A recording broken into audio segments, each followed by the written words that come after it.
हो तो प्रणाम नमस्कार भैया सब हम सब अंकित सिंह हम सब अंकित सिंह हम अंकित सिंह जानबूझ के बोल रहे हैं।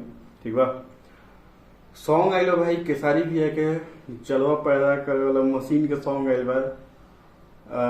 जतवा के दंतवा दांतवा आए ऐसे ही कुछ सॉन्ग बना। जतवा के दंतवा दांतवा दंतवा ऐसे करके कुछ बा। ठीक बा। आप लोग बताइएगा पूरा हम थोड़ा बोल लेंगे अपना ट्यून पे सॉन्ग आइल बा। मतलब भाई टाइटल भी ऐसा सॉन्ग भी आइल बा अपन ट्यून पे टून पे टून पे टून ट्यून टून। पहले हमरा क्लास करे के पड़ी अच्छा से।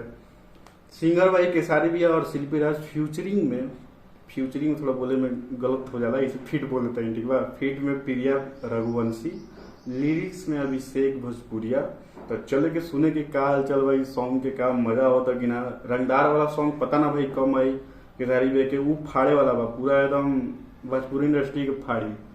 रंगदार वाला सॉन्ग आई बहुत जल्द गन राइफल के साथ। ये सॉन्ग देखे के थोड़ा कहे कि फैंस लोग के थोड़ा नाराजगी हाँ नाराजगी ओके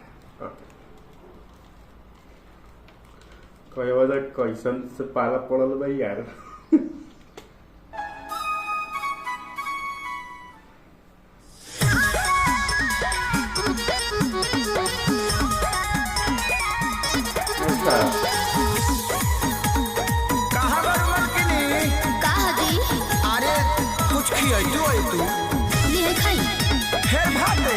अब का दे? अरे देह पाला हो जाई रे। अरे सुखल गर्मी के देव क्या बोले जाता नहीं हम गर्मी में पाला नहीं बता का गरम अब का दे? अरे देह पाला हो जाई रे।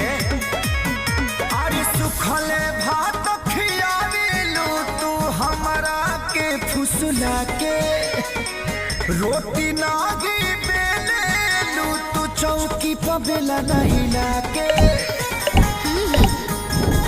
सुना ना अरे सुखले भात खियावेलू तू हमरा के फुसला के रोटी नागी बेलेलू तू चौकी पर बेला नहीं लाके।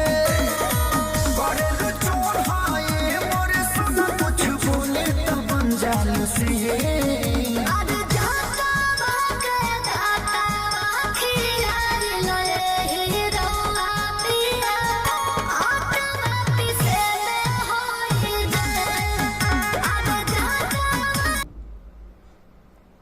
तो अबे सोची कि केसारी भैया का फिर इतना नाराज का है बड़न। मतलब ये दिन आ गई बैकग्राउंड की म्यूजिक भी उतना खास नहीं के लागत और जिस टाइप से लिरिक्स में दम नहीं के शायद।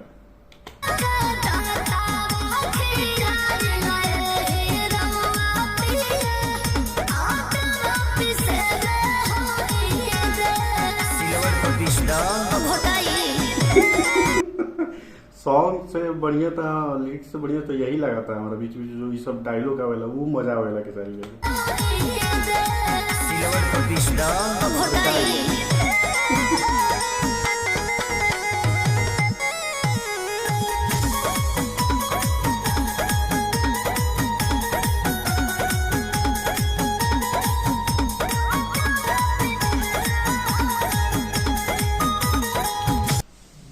बर्दाश्त करो जा सॉन्ग केसारी भैया के भी सुने के मिली बहुत फाड़े वाला था। आप लोग जाने नहीं जाना डाउनफॉल शुरू होला थोड़ा मोड़ा ओकर बाद फाड़ेला आदमी केसारी भैया की फाड़े वाला सॉन्ग आई हो सकेला लिखाई बा का तो कुछ होला ना एग्रीमेंट वो सब तो वो सब में ये सब करे के पड़ेला। ठीक बा।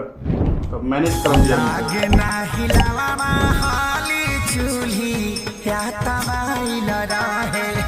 बुझेलू ना दहरद तोहर रद भुखाइल रहे। खाली चार बेर चाहे भाई सही बताओ तो नहीं हम लिरिक्स से बढ़िया ना बैकग्राउंड म्यूजिक से बढ़िया हमारा यही सब चीज लागता है अच्छा इस सॉन्ग में खास करके। खाली चार बेर चाहे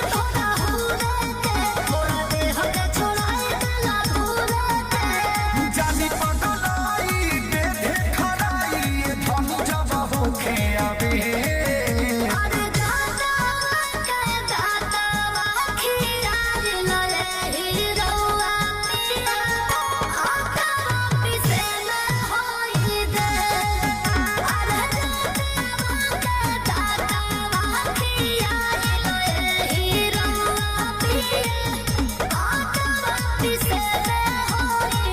ये डांस स्टेप अच्छा लगल दोनों कोई के साथ।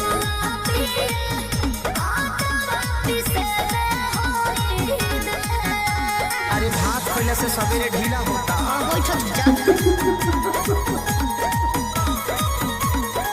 Music by Arya Sharma. सुखवा न पावा तारे संजे धनिक में हरी के ताला मार के रखला बड़ू धन अनटी हरी के। सुनो दोसनी मन देवर खेसारी बड़े भोजपुरिया से वही हवन का ओकरा बोले जाला नीम बोलत नहीं पागल औरत। दोसनी मन देवर खेसारी बड़े भोजपुरिया से पहले यारे बड़े रोहिल थापल आइल बापल चलती चला रे लुढे। अरे दादा खिया लले हीरोआ पिया आका पिसे न होई दे। अरे दादा खिया लले हीरोआ पिया आका पिसे न होई दे। ये मोटा वही दो यही गोटा ये द